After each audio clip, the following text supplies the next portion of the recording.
For the last time, I'm pretty sure what's killing the crops is this Brondo stuff. But Brondo's got what plants crave. It's got electrolytes. So wait a minute. What you're saying is that you want us to put water on the crops. Yes. Water. Like out the toilet? Well, I mean, it doesn't have to be out of the toilet, but yeah, that's the idea. But Brondo's got what plants crave. It's got electrolytes. Okay, look. The plants aren't growing, so I'm pretty sure that the Brondo's not working. Now, I'm no botanist, but I do know that if you put water on plants, they grow. Oh, well, I've never seen no plants grow out of no toilet. Hey, that's good. You sure you ain't the smartest guy in the world? Yeah. Okay, look, you want to solve this problem. I want to get my pardon, so why don't we just try it, okay? And not worry about what plants crave. Brondo's got what plants crave. Yeah, it's got electrolytes. What are electrolytes? Do you even know? It's what they use to make Brondo. Yeah, but why did they use them to make Brondo? Because Brondo's got electrolytes.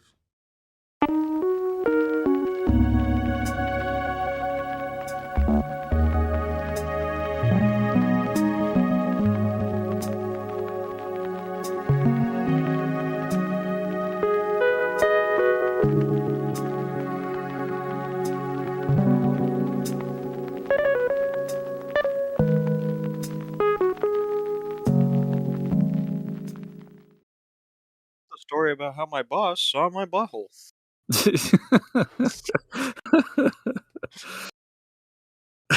Okay. Hello and welcome to the NEETwork, the podcast for all things neat.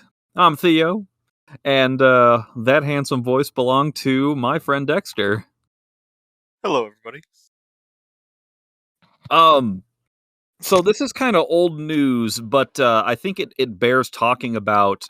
Dexter, have you heard about this? Well, it was two separate factories, but one was like an Amazon warehouse, and the other was this candle factory. Have you heard about this? I might have. I think an Amazon factory has, like, I don't know if it was caught on fire, or if it got, like, blown up or something recently. It was, I mean, it might be a separate instance, but the one I'm talking about in particular was destroyed by a tornado in, like, Kentucky, I think. Well, I mean, that is Kentucky. Right. The narrative is that the Amazon, like, managers weren't letting the employees leave, but to be fair, it was because they were trying to get people to shelter in place. Now, I'm not sure about all of the, like, nitty-gritty details, but the only assumption I can make is that, you know, Amazon, being the company that it is, was forcing these employees to work until the very last second and then told them to shelter in place. Was anybody hurt? Oh yeah, lots of people. There were a handful. What I'm reading is that a handful of employees, like, weren't sure where the shelter was or what counted as a shelter, so they sheltered in the wrong place and so got hurt or killed. Oh, that's not good. But a darker story is this candle factory where the same thing happened. And in the candle factory, they were making, like, Bed Bath & Beyond candles. They were on the job when the tornado, like, tore through the factory and killed a whole bunch of them. What a way to go in the smelling of cheap bath salts and wax. And wax. But just like being told, no, you have to work. If you leave, we'll fire you, while a natural disaster is going on. Kind of interesting, because where we are on the coast, we have maps designating, like, safe places for tsunamis and things. Our job basically told us, like, hey, we're in the yellow zone for tsunamis. Well, they say we're in the green zone, but the up-to-date maps are yellow. Uh-huh. And so it's like, if anything, people will be evacuating here. So we actually won't have to, like, we will probably stop operation, but we don't actually have to. Interesting. It's like, if there's a tsunami, I'm going home to my family. I'm going to pick them up and go. Yeah, exactly. And that's the attitude I would have had. Like, hey, a tornado is going on. I'm leaving immediately. I would like to go home and hide in my bathtub. At least there I feel safe. Yeah, in both the case of the Amazon and the candle factory, situations, they weren't allowed to leave, no matter what. They were told if they would leave, they would be fired. That seems about right. I kind of want to wonder if, they have a little bit more leeway now, though, given that it's hard to hire people. But You would think. I guess Amazon has the potential to hire literally anybody. Yeah, but like you would think that now that there's essentially kind of a general labor strike going on, that companies would be a lot less picky on who they hire, but they still have like the whole bachelor's or master's degree, 15-20 an hour, 5 years experience minimum. Entry level job, 5 years experience. Yeah, exactly. That kind of like requirements to work the job. And most of the time those are bullshit. If you want a job, just apply and they may or may not hire you. Really, it's up to the person. If they like you, they'll hire you. Exactly. I think a lot of the minimum requirements for a given job are kind of like to weed out the people who don't have those things and don't have like the gumption to apply anyway. But why you'd want to apply to a job in the first place is beyond me. The interview is also, I think, where they kind of determine if you have the social skills to even operate. One time I was can't remember when this was, but I was gonna go to an interview at Costco, and I thought I did fairly well at the interview, but they never called me back. It took them like 3 months to hire me. Yeah. My first job. And the weird thing about this Costco interview was they didn't ask me like what kind of worker I was. It was always like, what do you know about Costco? Why do you want to work for Costco? It's that corporate Stockholm syndrome, right? You gotta feel indebted to the company that you work for. Yeah. Like gotta like praise the company you work for, right? Religiously so. Exactly. I know a lot of Walmarts do the Walmart chant. I wonder if Costco does something similar. It's very possible. Right. It's one of those bigger chains. Right. I have some news of my own. Yeah. Let's hear it. I posted an article about it in the Discord, but DoorDash engineers are angry over being forced to deliver orders. And so I looked into the article and I read into it, and it turns out that everybody in the DoorDash company, including the highest sitting chair member, is required to deliver something at least once a month. Interesting. And why do you think that is? Because I have my own theory. I don't know what the corporate big schmig decision maker reasoning is, but I have my own thoughts on it. But I want to hear what you think first.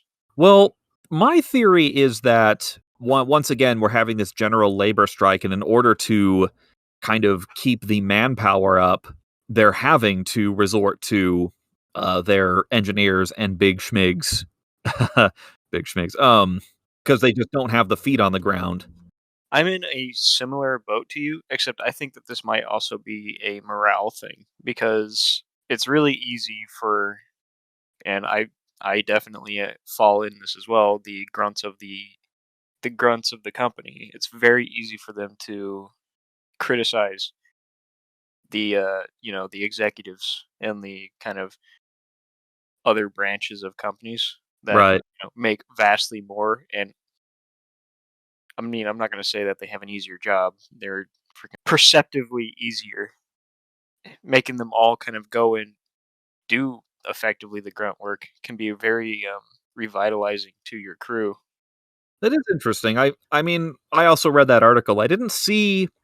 You would think they'd have like a big press release about it, though, if that was in fact the goal. Mm-hmm. Yeah, it's hard to say exactly what it is. I bet you it's very well known within the company itself, but though I don't know the exact reasoning, I respect it for my perceived reasoning. I think it's a good thing to have people who are designing the apps and designing the processes to also be performing the processes on a regular basis to see if they still work. Yeah. I think if that is indeed what they're up to, that is at least somewhat commendable. Every once in a while, a company does something that's good for itself other than increase its bottom line.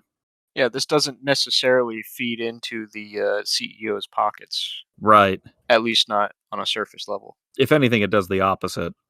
Yeah, I mean, now the CEO has to actually drive and deliver something. Right. I wish more jobs would do something like this. Yeah. It would give the CEOs a little bit more transparency and a little bit more understanding of what their, you know, Exactly. their baseline, what their largest piece of the pyramid is doing. Mm-hmm. But speaking of CEOs that, let's see, CEOs that don't care about their people on the ground, as it were, did you hear about this whole Better.com thing? I have no idea what that is. Oh, so I I didn't know what Better.com was before this. I think it's some kind of real estate brokerage, and the idea is that right after receiving a grant somewhere in the millions from the government, and after a record year of business, the CEO of Better.com lays off 900 employees via Zoom call, right? They just made a crap ton of money and then laid off a bunch of people. Well, he's got his winter house. He's set. Yeah, exactly. And there was some kind of other weird discrepancy in like this firing thing. It was either after they hired a bunch of people or they fired all those people and then immediately turned around and replaced them. So I'm not exactly sure which. My mom has a pretty good theory, which is they hired the people in order to qualify for the government grant and then immediately fired them once they got it. See, Better.com CEO Vishal Garg is taking a leave of absence after a series of controversial people management mistakes. Yep. Hmm. Makes you think. Really makes you think. And that's I guess that kind of goes into part of our point about the normie career path is that there is no such thing as the stable career. They can just throw you out whenever they want. And all of that talk about how like maybe you've been to an interview and they're like, "We're a family here at company," right? It's about the employees. Yeah. Yeah, it's about the employees. Right up until it becomes time to affect the bottom line, then you're the weird uncle they want to cast out.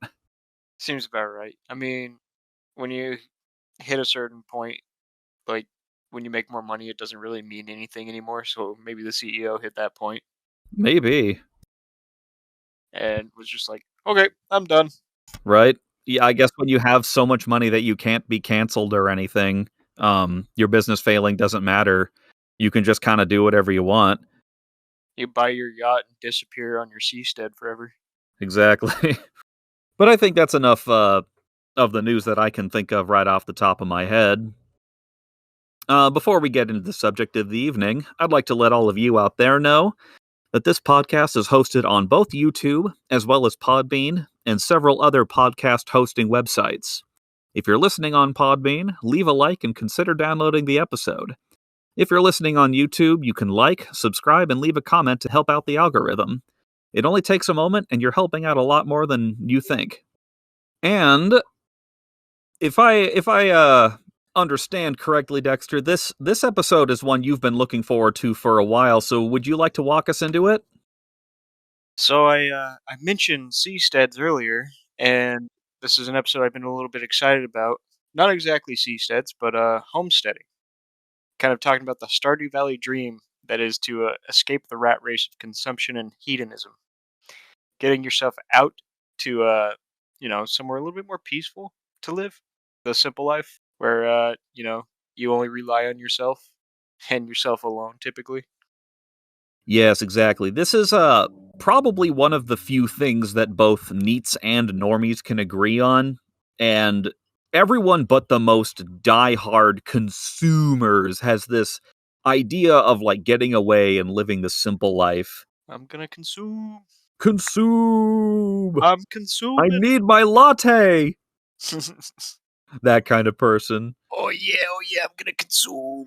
Right. It should be noted that tonight we plan on talking about the more traditional, larger scale kind of homestead. But we do plan on talking about smaller scale operations in the future, things like homesteading in a small apartment in case a homestead-sized plot of land is out of your reach for whatever reason. And there are many reasons. Why do you think that people choose to homestead? Like, is it what do you think is the cause for it? Personally, I think it's an escapist tendency for like the cravings of like the simple life. But I want to know what you think. Right. I definitely think there's an escapist element to it. I mean, we did Stardew Valley a little while ago, and that's part of the story is escaping this kind of fake life and maybe pursuing something that's a little more real. Personally, I think being kind of part of nature is something that's evolved into us. We didn't evolve to be inside of gray, dingy buildings most of our lives. When you think of evolution as a football field, what we have now is the end zone, and the rest of the football field, to make a normie analogy, is the rest of human evolution where we haven't been doing agriculture and living inside of buildings and working for the man. Yeah, I think it's just a. I don't necessarily think that everybody can do it. In fact, I don't even think that I could do it necessarily. But I think it's a kind of escapist fantasy to be like, you know what? Screw all this stress. I'm going to go handle it myself. Exactly. I honestly thought that at first glance it seems like something, or homesteading is something that a normie would do. At one point, it was the normie way to kind of have a homestead, but nowadays I think it's more appropriate for NEETs. A lot of normies that I know of kind of don't really understand homesteading and why you would do that, preferring to live lives of mindless consumerism. It's easy to say that you can survive alone by yourself and succeed, but really without the internet and a lot of other necessities, like quote unquote, of like the modern life, a lot of these people would probably crumble. That's true. I know Like, personally, if I was ever to grab a homestead, I would have to have an internet connection. I don't think I could really get by without one.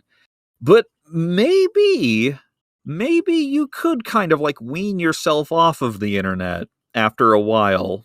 But me personally, I have too many online friends to really give that up. I think creature comforts it's really hard for people to give up.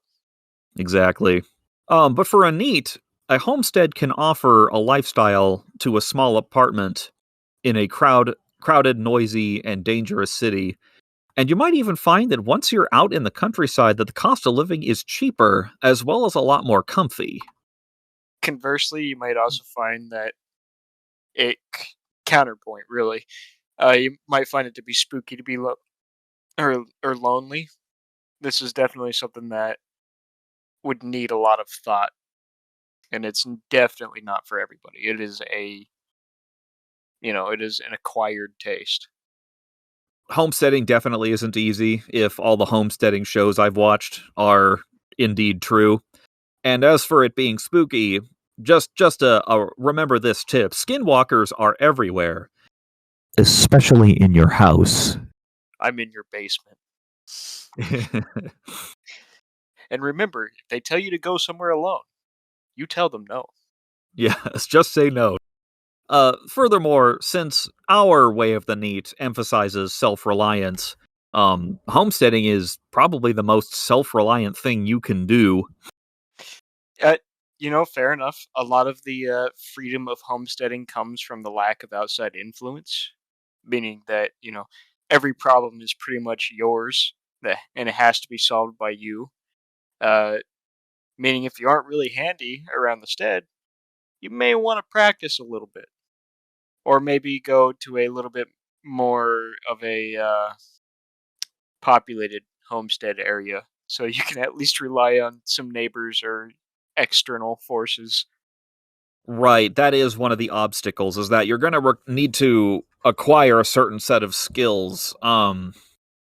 Being a game developer isn't exactly going to help you out on the homestead if you're trying to set up, say, a self-watering garden or a chicken coop. My chickens keep on dying. You're right. But what you mentioned with a lot of every problem pretty much has to be solved by you is another bonus to the self-reliant lifestyle is that you're not as beholden to disasters in the same way that normies would be. I start a lot less problems as well, so having to fix those, at least then I feel like I deserve the problem.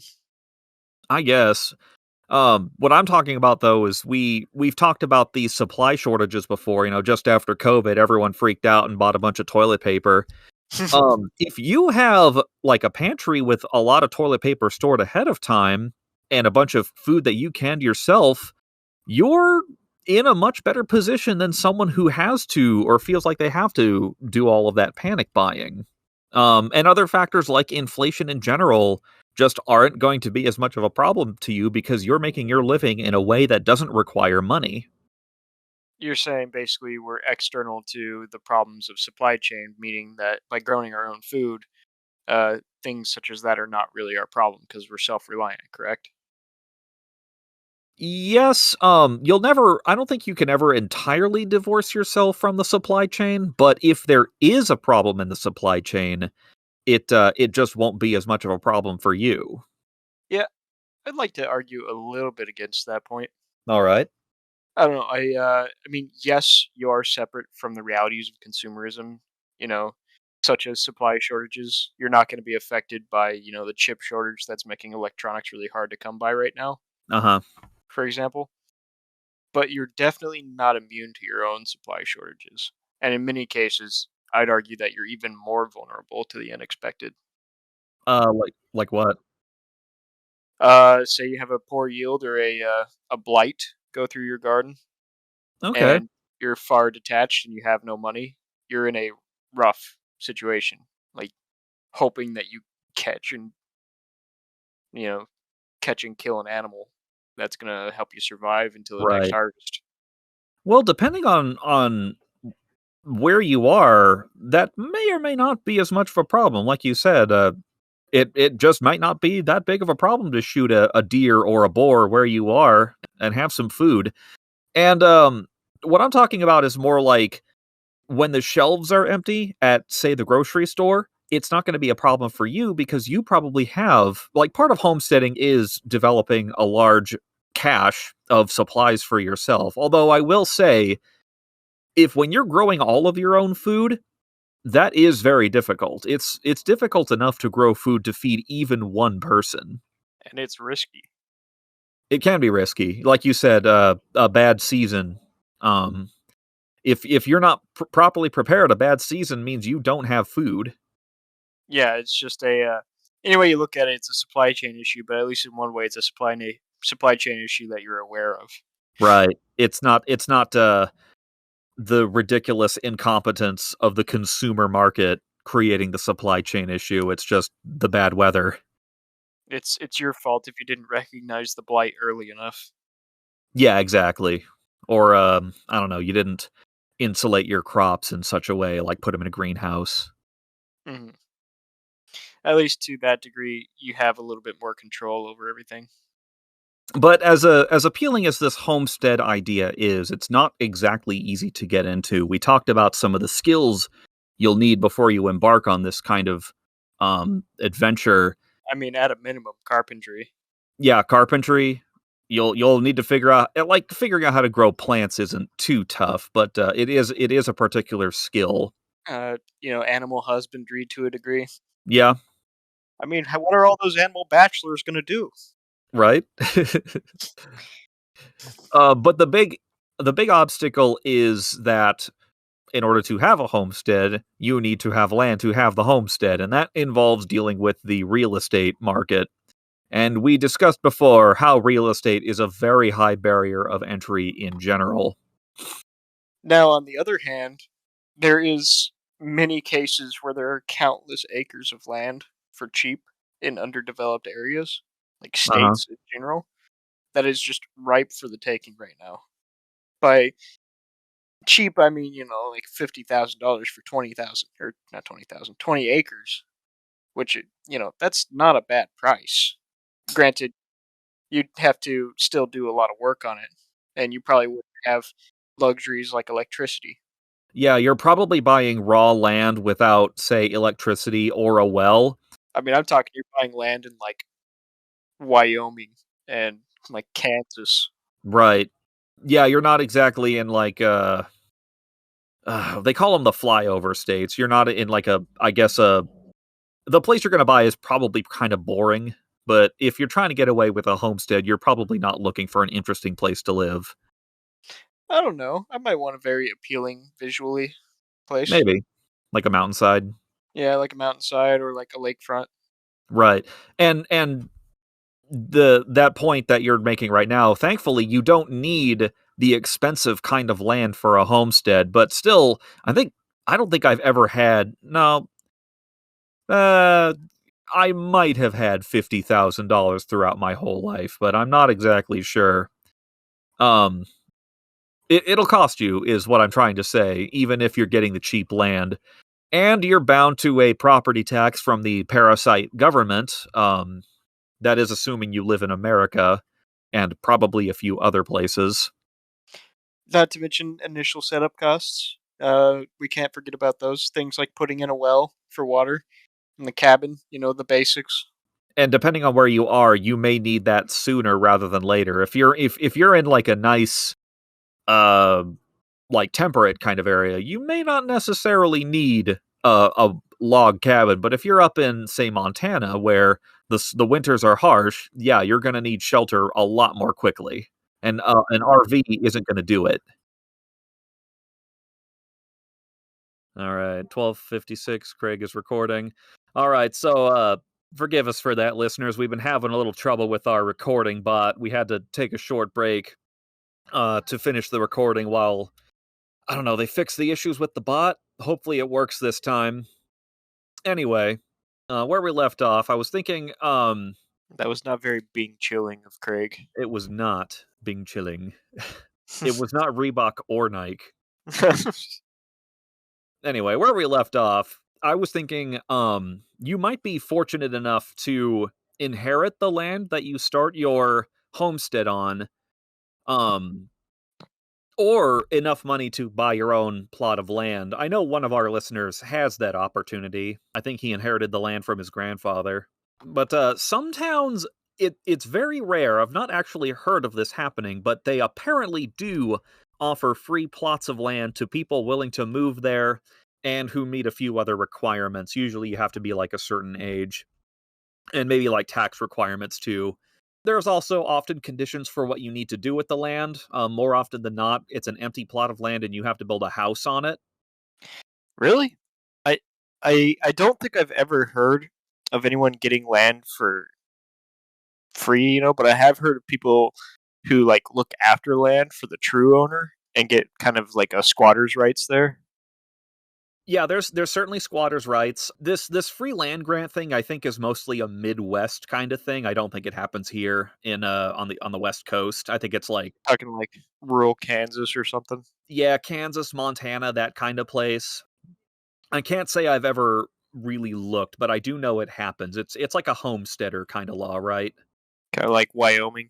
Yeah, but there is the possibility of squatters' rights, and that tends to vary depending on what state you're in. And I'm not quite sure how it works, but basically, it's if you can live in like a house or on a plot of land for a period of time, and that time elapses without the owner coming to claim the land from you, you essentially can apply to get the land for free, because effectively the government counts it as having been abandoned. Interesting. I think it's like a decade in most states. Wow, that's a long time to live somewhere. Yeah, because then anybody could just camp on your property for, you know, A year. a year and then have it, and then that's totally like, well, I live in a different state. What the heck, man? Uh-huh. I guess after a decade, it's definitely abandoned if no one comes to bother you. Yeah, They've definitely stopped caring about it. I have a new idea. What's that? We just start camping on people's property. And seeing what happens. Yeah, Like if they come back. go ahead, see what happens. Right. Yeah, we just camp, and if they don't find us to kick us out, we win. Squatters' rights. You just live in their crawl space. Yeah, I've been living here for 10 years. You know Yeah. what? We don't even have to. Why do we have to pick abandoned land? Let's just pick somebody's house. Yeah, just live there and never leave. Yeah, we What are you gonna like do? eat their peanut butter Yeah. at night. Just I've heard of that. I recall a video I saw one time of like this family was just having things mysteriously disappear out of their fridge, and they set up a camera, and yeah, someone was breaking into their house and raiding their fridge. Wasn't taking anything else, just out of the fridge. why does my peanut butter have a perfectly cylindrical hole in the middle? But that's just a few of the ideas of how you can get your plot of homestead land. Once you have the stead and you have some sort of shelter on said stead, then you're probably going to want to start thinking of the projects you want to begin. In sticking to neat philosophies of maximizing leisure time, you probably want things that only need a little bit of maintenance, and it would also help to stick to simpler things while you're getting started. It'll probably start out as a huge endeavor at the beginning. I mean, you're not going to have any leisure time towards the beginning, Right, you're but kind of front loading the work. but if you set it up right, then it it should kind of start taking care of itself. Exactly, and if you set up the automated systems, it'll definitely be easier. But before I mention my first couple of projects, what do you think you would start with, Dexter? Uh, I definitely think some kind of like protein would be good. Getting some, Okay. so like a some kind of meat production. I think chickens would probably be the easiest. Chickens are like ducks, maybe. Yeah, or any kind of fowl is generally pretty easy to start with. I was going to mention that. Pigs, if you have that experience, or maybe you have a butcher nearby who can butcher the pigs for you. I think pigs would be a little much for me. Maybe, maybe. I don't think I'd have a hard time uh, cutting a chicken's head off, but I'd probably have a hard time with a pig. It's a little Yeah. bit longer of a endeavor. Yeah, actually, some kind of fowl is generally good to start with, and you can complement that with a garden too, as well as a compost bin. Something about chicken poop or something about the poop of various fowl is really good for composting. I think it's like nitrogen that it's really rich in, and plants like that. So essentially, the veggies you don't eat, you can throw to the chickens, who then eat them and make poop, which can be thrown in the composter. So you have kind of a cycle there. Another thing I would definitely do. So I've seen a couple of things that people do, and I haven't done enough research to really understand how they work. But they set up like an automatic farm watering thing where they don't even really have to Right. do anything with it, Uh-huh. and it just kind of takes from local areas and does the watering trickle over time.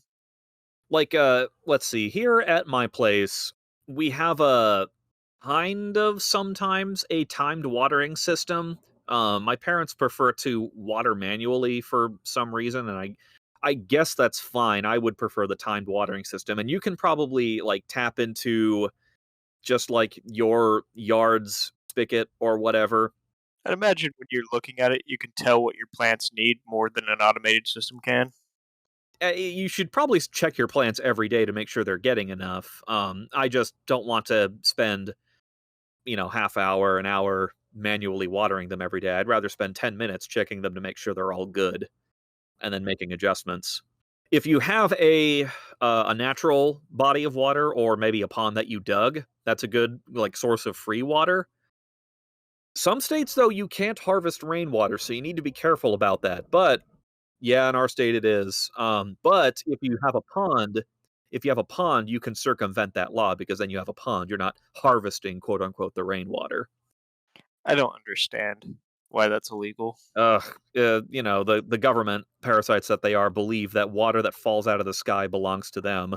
But a note on chickens, if you plan on eating your chickens, don't name them. So I had a chicken once, and it earned its name. And that's my philosophy on naming animals that are typically used for food. Okay, If they go through trials and tribulations, they earned it. interesting. And you don't eat those ones. Usually that one ends up being the egg layer and the grandpa of all the chickens. Okay, that's fair. Hmm.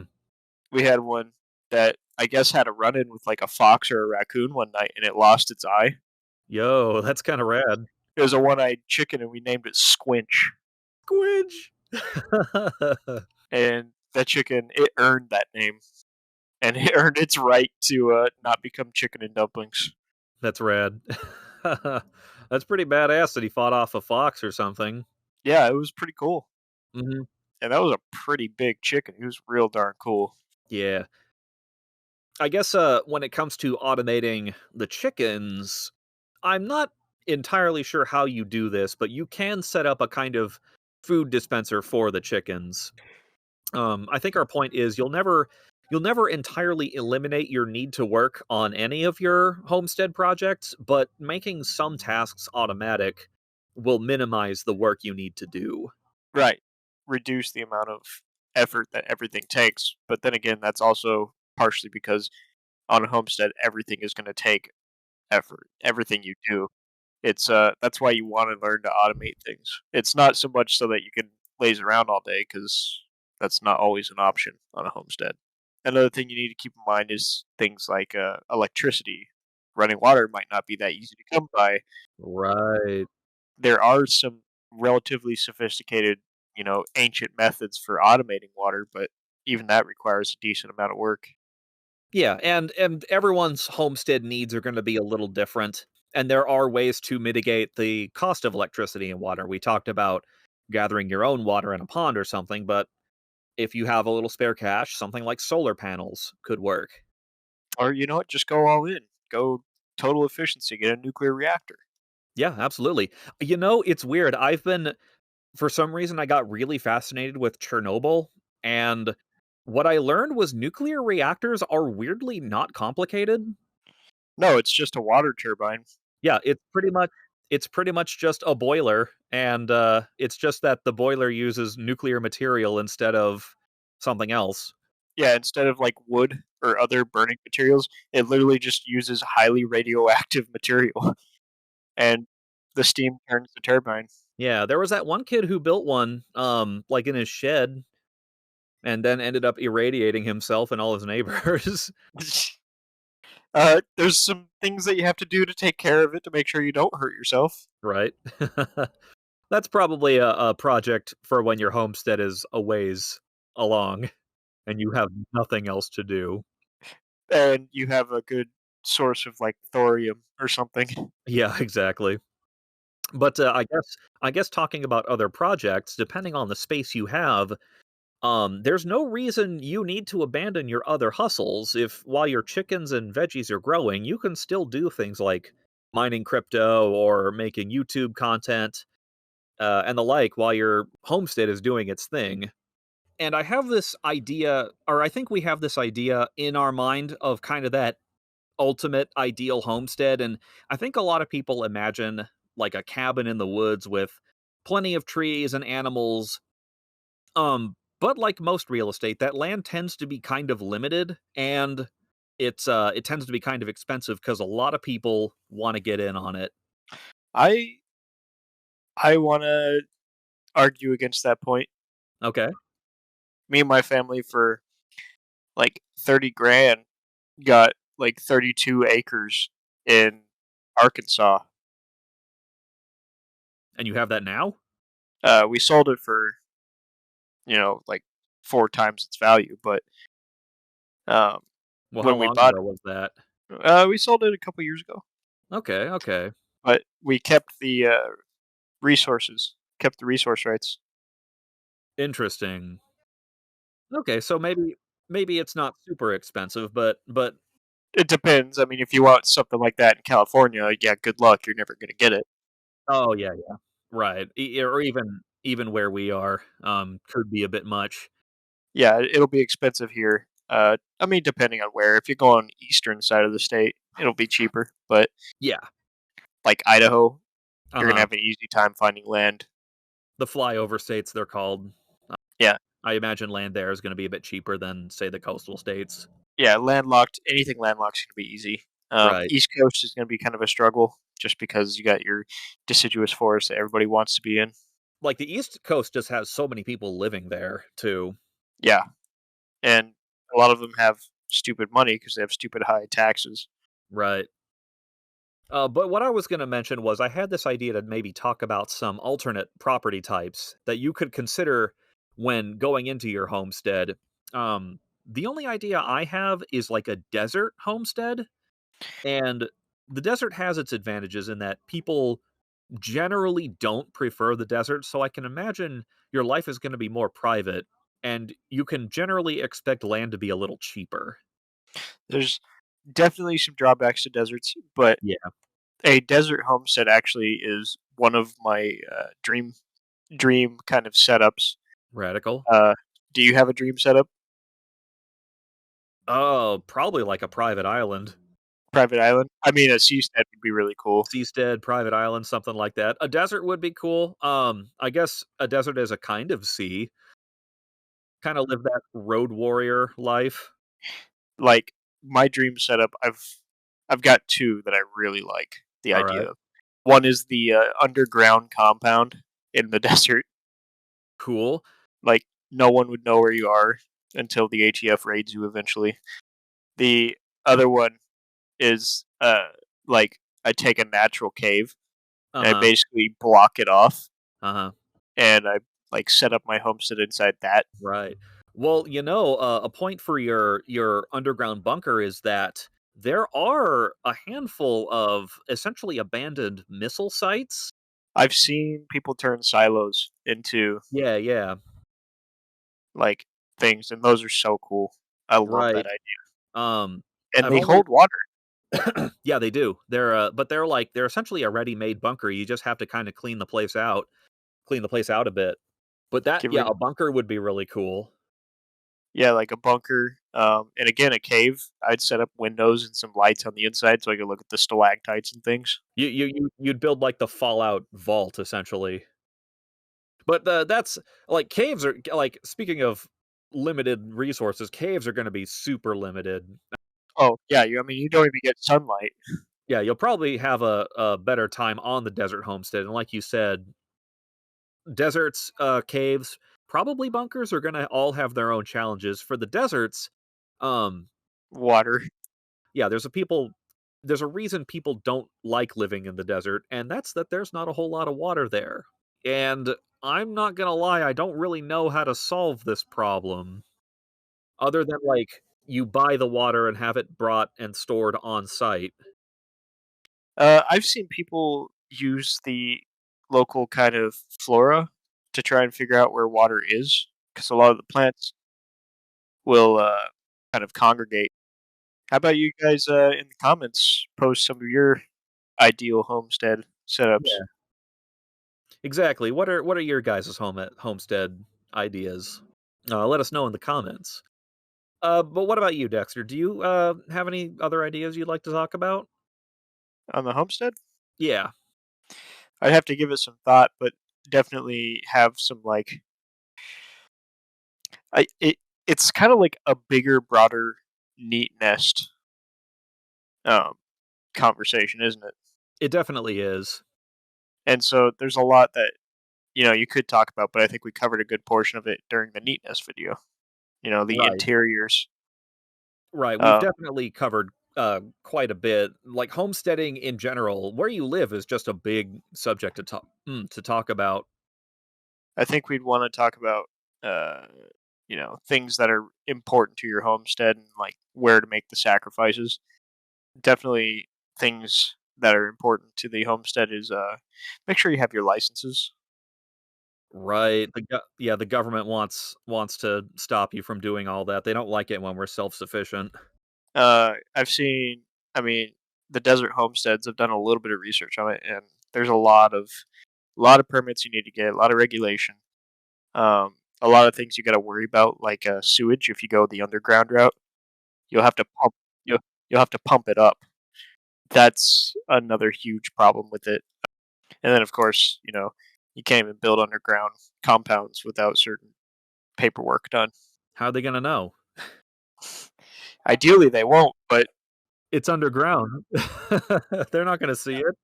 ideally, but it's never that easy, is it? But I think with that, I'd like to thank everyone for listening all the way through to the end. If you like what you heard, you can help us grow in a few ways.